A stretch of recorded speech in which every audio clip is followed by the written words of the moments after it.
राज्यसभा में कल विधि विरुद्ध क्रियाकलाप निवारण संशोधन विधेयक पर तीखी बहस हुई। चर्चा के दौरान पक्ष और विपक्ष के बीच सवाल जवाब का सिलसिला चला और अंत में ये बिल पास भी हो गया। बिल के पक्ष में 147 तो विपक्ष में 42 वोट पड़े। इससे पहले ये बिल लोकसभा में भी पास हो चुका है। इस बिल के दुरुपयोग को लेकर विपक्षी पार्टी कांग्रेस और अन्य दलों ने सवाल खड़ा किया तो गृह मंत्री अमित शाह ने जवाब में कहा कि सरकार की प्राथमिकता आतंकवाद को जड़ से मिटाना है।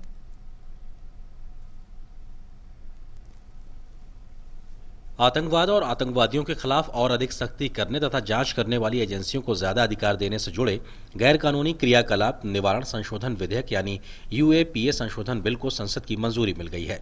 लोकसभा पिछले हफ्ते ही इस बिल को मंजूरी दे चुकी है, जबकि राज्यसभा ने शुक्रवार को इसको मंजूरी दे दी। विधेयक पर हुई चर्चा के बाद पहले राज्यसभा ने विपक्ष के संशोधनों को नकार दिया और फिर विधेयक पर हुए मतदान में इसे 42 के मुकाबले 147 मतों से मंजूरी दे दी।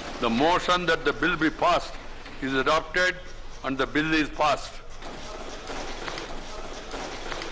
विधेयक पर हुई चर्चा का जवाब देते हुए गृह मंत्री अमित शाह ने कहा है कि संशोधन के बाद अब 4 स्तरीय समीक्षा का प्रावधान है और इसमें मानवाधिकारों का किसी तरीके का उल्लंघन नहीं होगा।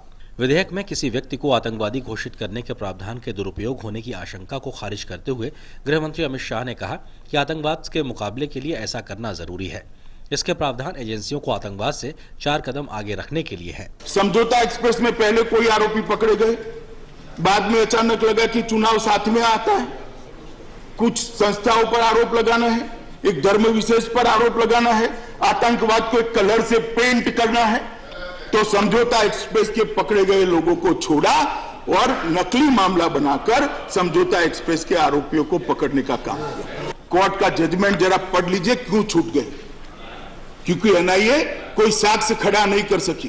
अगर 2009 में यासीन भटकल को टेररिस्ट घोषित कर दिया होता तो देश के सारे पुलिस स्टेशनों में, सारी एजेंसियों में उसका फोटो भी होता और यासीन भटकल वही कलकत्ता की पुलिस से एनआईए की जद में आ गया होगा। सदन में विपक्ष ने इसे प्रवर समिति में भेजने की मांग की, लेकिन यह प्रस्ताव 85 के मुकाबले 104 मतों से खारिज हो गया।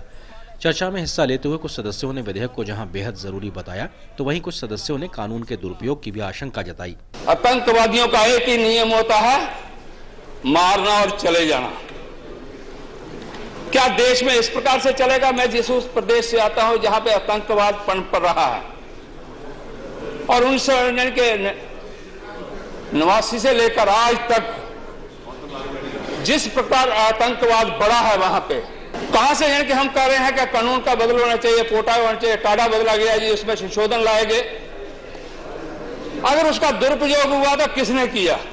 कि आपके संशोधन जहां आतंकवाद से लड़ने का है, हमें कोई आपत्ति नहीं, हम समर्थन करते हैं, लेकिन हमें आपत्ति इस बात की है कि जब से आपकी सरकार आई है एनआईए के कामकाज में फर्क पड़ गया है। तमाम सदस्यों की आशंकाओं को गृह मंत्री अमित शाह ने अपनी चर्चा में जवाब दिया और कहा कि आतंकवाद का कोई धर्म नहीं होता, आतंकवादी मानवता के खिलाफ होते हैं। इसके खिलाफ कठोर कानूनों का सभी को समर्थन करना चाहिए। हमारी एजेंसियों को हमने मजबूत करना पड़े। ये कानून मैं लेकर नहीं आया, कानून 1967 में आया। मान्यवर को किसकी सरकार थी? कांग्रेस की। 2004 में पहला अमेंडमेंट आया, किसकी सरकार थी? कांग्रेस की। 2008 में दूसरा अमेंडमेंट आया, किसकी सरकार थी? कांग्रेस की। 2013 में तीसरा अमेंडमेंट आया, किसकी सरकार थी? कांग्रेस की। आतंकवाद के खिलाफ जो कठोर कानून लाते हैं, जो भी सरकार लाती है, मान्यवर, इसका सबने स्वागत करना चाहिए। एनआईए को ज्यादा अधिकार दिए गए हैं। केंद्र सरकार आतंकवादी गतिविधि में लिप्त किसी व्यक्ति को आतंकी घोषित कर सकती है। बिल के मुताबिक आतंकी की संपत्ति जब्त करने और यात्राएं करने पर रोक जैसी कार्रवाई की जा सकेगी।